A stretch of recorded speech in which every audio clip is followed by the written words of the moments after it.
So, hello viewers, how are you all? Hope you all okay.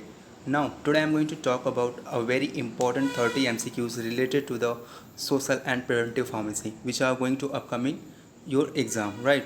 So, these questions which I am going to share within you, this is very important for upcoming exam because most of the question asked from these 30 questions. Okay, so I was made a 30 MCQ series of unit first, and I was already made of cover.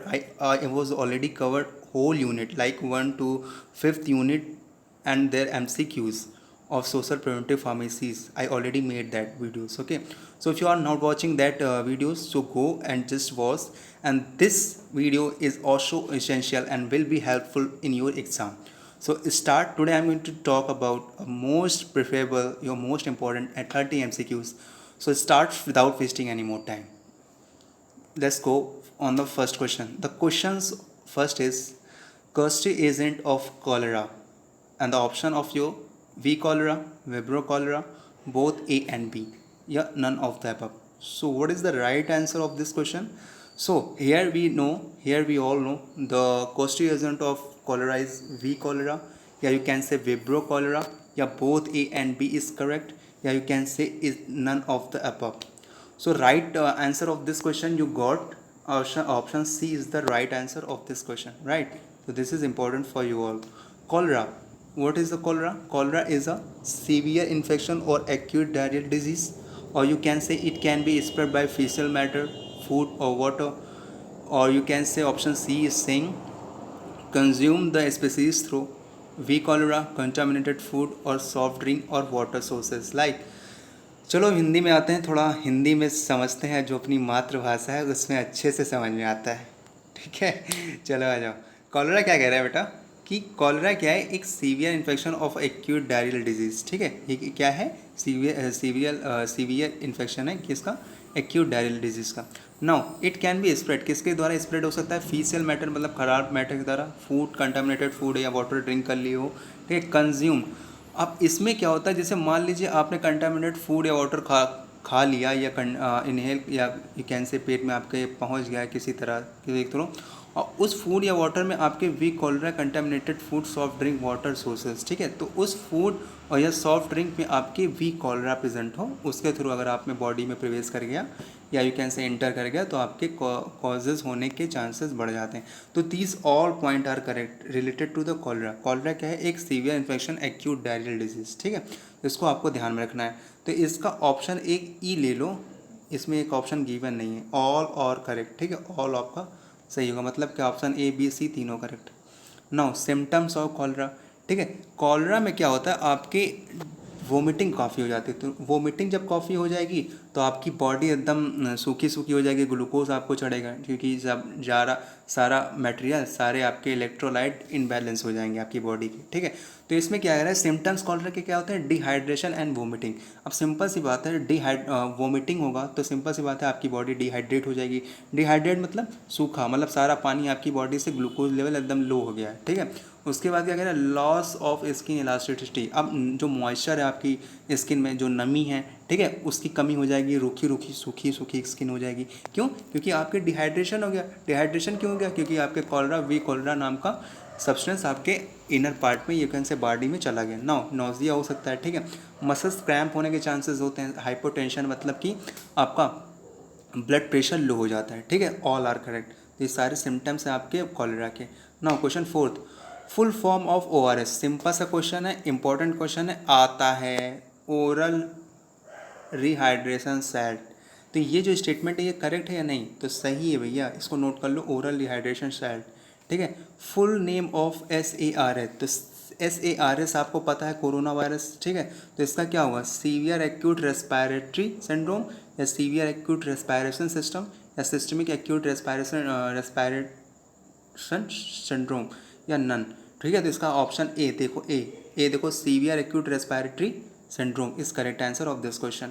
Now SARS is a viral respiratory disease caused by COVID corona virus is extreme acute respiratory respiration syndrome। ये तो सही point है। ठीक है, पहला correct है।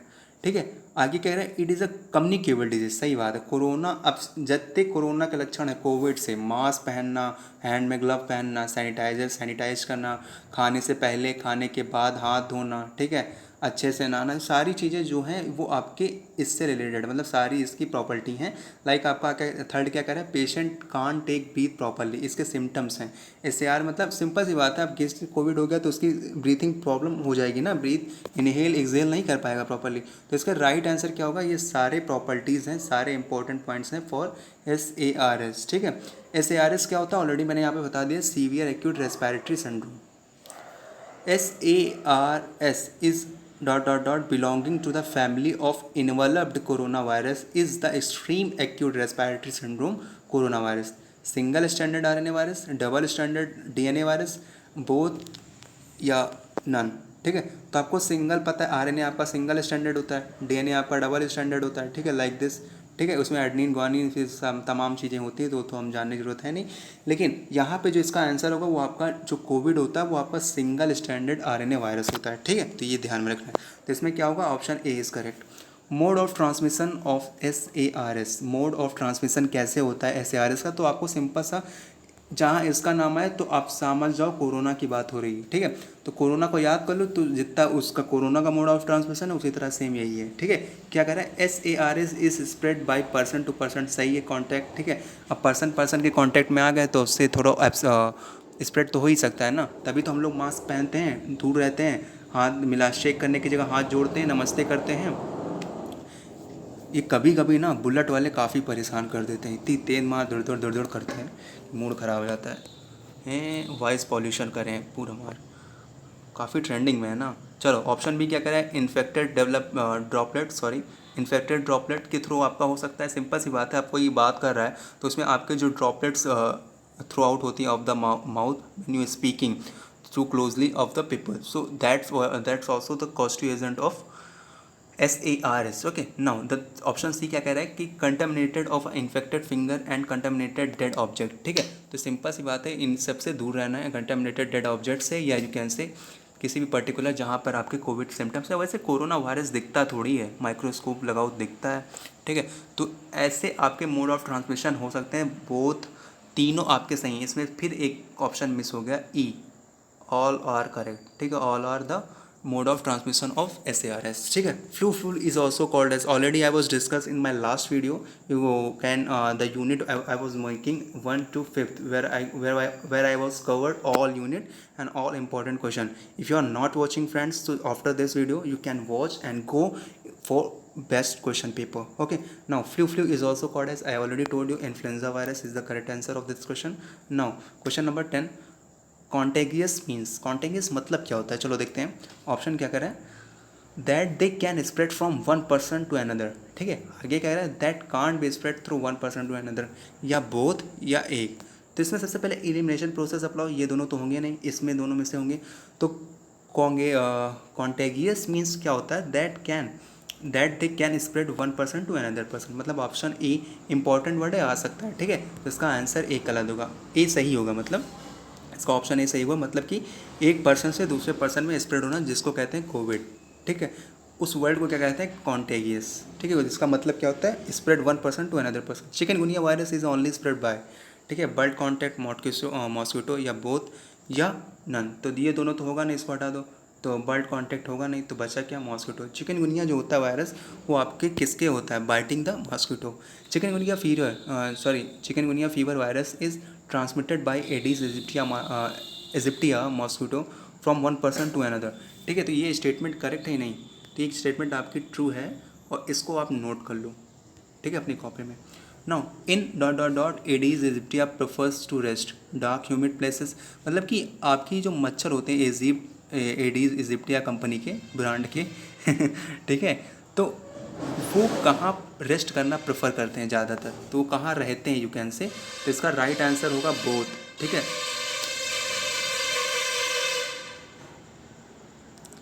अब इसमें मैं क्या कर सकता हूँ, कुछ नहीं कर सकता। अब ये बजा रहे हैं तो भैया सुन लो, एक हॉर्न बड़ा पॉपुलर हुआ है, मैं जटे अमला पगला दीवाना ओ रब्बा इतनी सी बात न जाना कि ये वाला पॉपुलर बहुत हुआ है। मतलब यहाँ पे ये सब एक बार पुश करते हैं हॉर्न को और फिर ये पूरा टोन बजता है ट ट ट ट ट ट ट।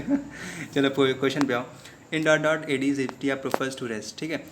Dark humid places inside homes या you can say building including bedrooms bathroom and kitchens, ठीक है। Both answer are correct. आपकी जो एडीज इंडिया कंपनी के जो ब्रांड के मच्छर होते हैं, ठीक है, ये आपके डार्क ह्यूमिड प्लेसेस में इनसाइड होम में रहना पसंद करते हैं। Building including bedroom bathroom and kitchen, मतलब कि इनको ह्यूमिड की जगह रहना पसंद है। तो भैया ऐसा है, पानी की कलेक्शन कम करो थोड़ा, ठीक है। खुले में पानी ना रखो, नहीं मच्छर आएंगे काट के उड़ा ले जाएंगे तुमको। क्वेश्चन नंबर 14 क्या कह रहा है, what are the best point for prevention of chikungunya. इसमें से बताओ कौन सा ऐसा बेस्ट पॉइंट है जो चिकनगुनिया के प्रिवेंशन में काम आएगा। ऑप्शन क्या कह रहा है, ऑप्शन में कह रहा है कि टू अवॉइड चिकनगुनिया। पहला क्या कह रहा है, to avoid chikungunya there is no vaccine और medication, the avoidance of mosquito bites is the best way to avoid chikungunya.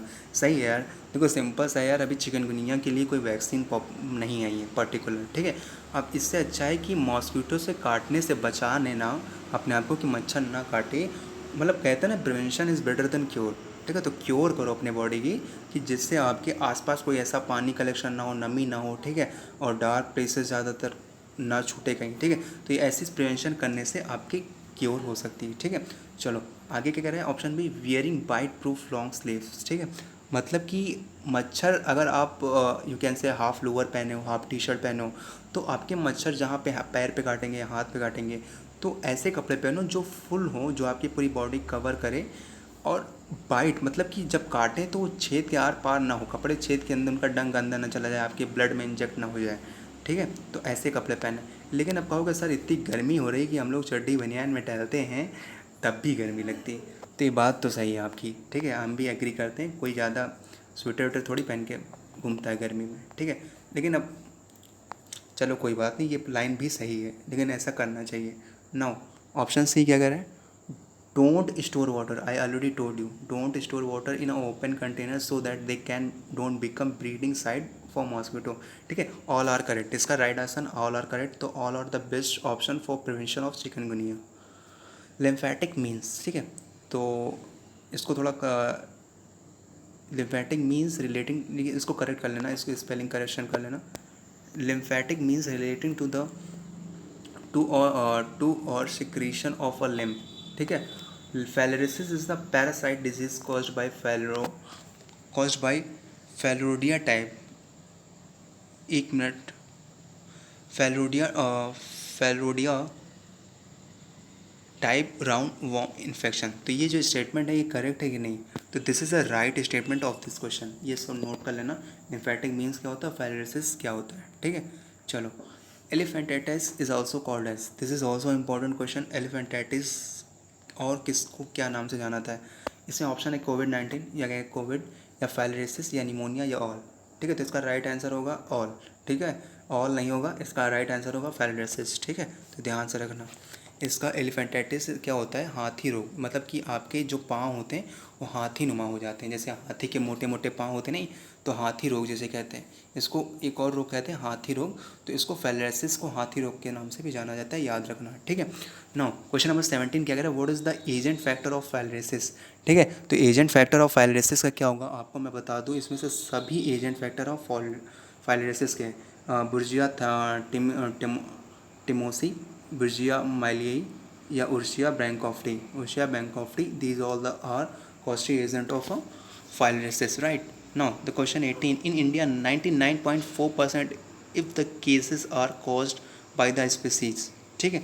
बुर्जिया ब्रैंक मतलब जो फाइलेरिसिस है, जो फाइलेरिसिस इसका मैं आपको बता दूं, पहले समझा दूं क्वेश्चन, कि जो फाइलेरिसिस डिजीज़ है, यू कैन से फाइलेरिसिस रोग है, वो इंडिया में किस कॉस्टली एजेंट के द्वारा सबसे ज़्यादा कॉज होता है। ऑप्शन आपका बुर्जिया मेलाई या बुर्जिया टिमोसी या उशीरिया ब्रैंकॉफ्टी या सभी, ठीक है। इसका राइट आंसर जो है इसका उशीरिया ब्रैंकॉफ्टी होगा, अपने इंडिया में सबसे ज़्यादा प्रभावित है, ठीक है। No in India dot percentage of malaria occurs due to plasmodium vivax, 70%, 80%, 90%, ठीक है। तो 70% आपका राइट आंसर होगा। In India 70% of cases of malaria occur due to plasmodium vivax, ठीक है। नाउ निमोनिया या यू कैन से निमोनिटिस या broncho pneumonia is an inflammatory lungs condition. ठीक है, निमोनिया क्या है? एक इन्फ्लामेटरी लंग्स कंडीशन है which primarily affect the lungs, affect the small air sac. ठीक है, जो बॉडी के एल्वोलर सैक होते हैं जिसमें से आपके ऑक्सीजन और कार्बन डाइऑक्साइड का ट्रांसफॉर्मेशन होता है, यू कैन से, उसको प्रभावित करते हैं, उसको अफेक्ट करते हैं। और ये स्टेटमेंट जो गिवन है ये ट्रू है या फॉल्स है? ठीक है, तो इसका राइट आंसर जो होगा वो आपका ट्रू होगा। ठीक है, तो इसका राइट आंसर ट्रू होगा। नाउ द क्वेश्चन 21 क्या कह रहा है? The chikungunya virus was first isolated.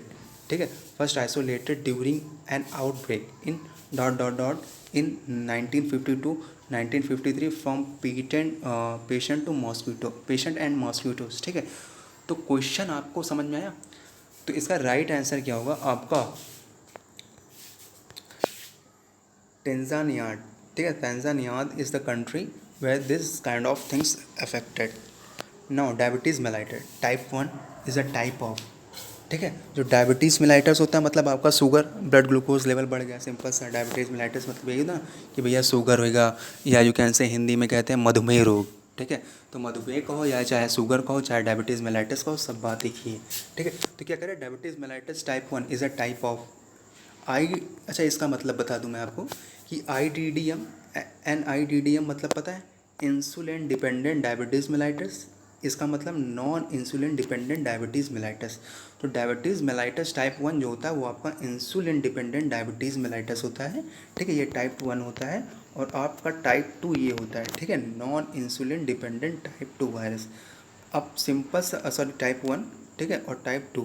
तो non insulin dependent type 2 virus मतलब कि ऐसे sorry non insulin dependent diabetes mellitus ऐसे डायबिटीज़ मेलाइटस होते हैं जो इंसुलिन से रिलेटेड नहीं होते हैं। ठीक है, चलो, इंपॉर्टेंट क्वेश्चन है, इसको ध्यान रखना कि जो डायबिटीज़ मेलाइटस टाइप 1 होते हैं वो इंसुलिन डिपेंडेंट डायबिटीज़ मेलाइटस होते हैं। ठीक है, नाउ क्वेश्चन नंबर 23 क्या कह रहा है? Incubation period of SARS corona virus in is. ठीक है, सॉरी, जो आपका इंक्यूबेशन पीरियड होता है, खाना खा लिया डकार आ गई। ठीक है, जो incubation period of SARS corona virus होता है, मतलब कि जब आपके कोरोना वायरस हो जाता है तो आपको कितने दिन के लिए इंक्यूबेशन या यू कैन से क्वारंटाइन किया जाता है? तो आपका जो राइट ऑप्शन है आपका 2 से 7 दिन के लिए आपको क्वारंटाइन लगभग किया जाता है। Bone breakable fever is also called. Important question है, इसका जो राइट आंसर होगा मतलब कि जिसको कौन सा ऐसा बुखार है जो हड्डी तोड़ कहते हैं, हड्डी तोड़ बुखार। ठीक है, तो डेंगू जो ऐसा फीवर है, जो डेंगू फीवर है वो आपके हड्डी तोड़ बुखार के दूसरा नाम है। ठीक है, दूसरा यू कैन से बोन ब्रेकेबल फीवर। ठीक है, now question number 25, what is the causative agent of malaria? Malaria का कॉस्टिव एजेंट क्या है? ठीक है, तो ऑप्शन क्या कह रहा है? प्लाज्मोडियम वाइवेक्स, प्लाज्मोडियम मलेरियाई या फैल्सीपेरम या प्लाज्मोडियम ओवेल। ठीक है, तो these all are important causative agent of you can say malaria. तो इसका राइट ऑप्शन ई होगा, ऑल ऑफ द अबव। ठीक है, ऑल और the causative agent of the malaria. ठीक है, इंपॉर्टेंट है, इसको नोट डाउन कर लेना। Now question number 26, hypertension caused when. इसमें आपने देखना है हाइपर और एक होता है हाइपो। आप लोग को पता होगा यार, आप लोग फार्माकोलॉजी सब पास करके आए हो। ठीक है, hypertension caused when increase the blood pressure या when decrease the blood pressure या बोथ या नन। तो ये दोनों नहीं होंगे, ये भी नहीं होगा। When increase the. ठीक है, ए होगा, ऑप्शन ए। मैं बता देता हूँ, ऑप्शन ए जो है वो आपका करेक्ट है। मतलब कि आपका जब ब्लड प्रेशर इंक्रीज़ कर जाता है तब आपका हाइपरटेंशन होता है, और जब ब्लड प्रेशर डिक्रीज़ कर जाता है तब आपका हाइपोटेंशन होता है। अब इस ब्लड प्रेशर के इंक्रीज़ का जो वैल्यू होती है कितने mmHg होती है, और डिक्रीज़ की कितने mmHg होती है, और नॉर्मल की ब्लड प्रेशर वैल्यू क्या होती है, वो अभी डिस्कस करेंगे अगले क्वेश्चन में। ठीक है, अगर नहीं हो रहा है, नहीं अगर आ रहा है तो 1 मिनट में देख लूँ, हाँ है। ठीक है, तो उसमें अभी डिस्कस करेंगे। ठीक है, 26 हो गया। 27, SARS corona virus genome is approximately of KB। ठीक है, तो 33 KB या 29.7 KB या बोथ या नन। ठीक है, तो ये दोनों नहीं होगा, ये भी नहीं होगा सर, 29.7। ठीक है, 29.7 KB का होता है ना। ओके, नाउ 28 क्वेश्चन क्या कह रहा है? Symptoms of upper respiratory infection typically last from कितने डेज? ठीक है, तो 16 to 12 या 3 to 4 14 या यू कैन से 19 to 15। ठीक है, तो इसका राइट आंसर जो होगा आपका वो 3 to 14। ठीक है, तो this is all important question which you have to know. Now यहाँ पर आ जाओ, 110/70 mmHg ध्यान से देखना 110/70 mmHg is a condition of hypotension या हाइपरटेंशन या बोथ या नन, ये दोनों तो होंगे नहीं, तो सिंपल सा आपका हाइपोटेंशन। ठीक है, आपको पता है कि जो आपका नॉर्मल ब्लड प्रेशर होता है वो 120/80 होता है। ठीक है, समटाइम्स यू कैन से 130/85, ये भी कह सकते हैं, दोनों बराबर होते हैं। दोनों आपके नॉर्मल ब्लड प्रेशर होते हैं, ये आपकी नॉर्मल ब्लड प्रेशर है। और आगे क्या होता है mmHg, ये आपको जरूर ध्यान है। ठीक है, तो आपका ये नॉर्मल होता है। अब इस वैल्यू से अगर कम हो जाए तो हाइपो हो जाएगा, और इस वैल्यू से अगर ज़्यादा हो जाए तो हाइपर हो जाएगा। ठीक है, तो इसका मतलब है कि ब्लड आपके बॉडी में कितनी रफ्तार से पंप हो रहा है, कितनी रफ्तार से फ्लो हो रहा है। ठीक है, तो this is all about hypotension and hypertension. Now question number 30। हाँ ठीक है, बताओ धीरे 30 क्वेश्चन पे आ गए। Now question number 30 of the today session, and this is with the last question of today session. Now the question क्या कह रहा है कि high blood sugar level is also called. ठीक है, सिंपल से मैंने बता दिया कि जो हाई ब्लड शुगर लेवल अगर आपका हो जाता है, मतलब ब्लड ग्लूकोज लेवल, आपके ब्लड में ग्लूकोज लेवल की मात्रा बढ़ जाती है, तो उसको क्या कहते हैं, हाइपरग्लाइसीमिया या डायबिटीज़ मेलाइटिस। तो हम लोग को पता है डायबिटीज़ तो कहते हैं और डायबिटीज़ मेलाइटिस भी कहते हैं, लेकिन क्या हाइपरग्लाइसीमिया कहते हैं? हाँ, ये भी एक वर्ड है जो आपके ब्लड ग्लूकोज लेवल को बताता है, या ज़्यादा है या कम। ज़्यादा होगा तो आपका हाइपर होगा, जब कम होगा तब आपका हाइपो होगा, हाइपोग्लाइसीमिया या हाइपरग्लाइसीमिया। तो उसका राइट आंसर आपका क्या होगा? ऑल। तो फ्रेंड्स, आज का सेशन यहीं पे एंड करते हैं। आपको कैसा लगा, वीडियोस कैसे लगी, ये सारी चीज़ें इंपॉर्टेंट, इसको आप 3-4 बार देखोगे और उस पाँचों यूनिट को देखोगे जो मैंने एक वीडियो में कवर की है, तो वहाँ पर आपका सोशल प्रिवेंटिव फार्मेसी, फिर आगे कुछ नहीं पढ़ना रहेगा, सारी चीज़ें मैंने कवर कर दी। इसको 3-4 बार देखोगे तो सारा रट जाएगा। ठीक है, एग्ज़ाम आपका अच्छे से जाएगा। ठीक है, क्योंकि जो एग्ज़ाम है आपका इसके बाद 27 के बाद तुरंत 29 को है। ठीक है, तो अच्छे से पढ़ना। Wish you all the best. Subscribe जरूर करना अगर फर्स्ट टाइम हो, आप लोग कर दे तो thank you very much. Video को लाइक करना, share with in your friends. Thank you very much sir, this is Mir Tiwari, you watching बिप्सा task. Take care, bye bye.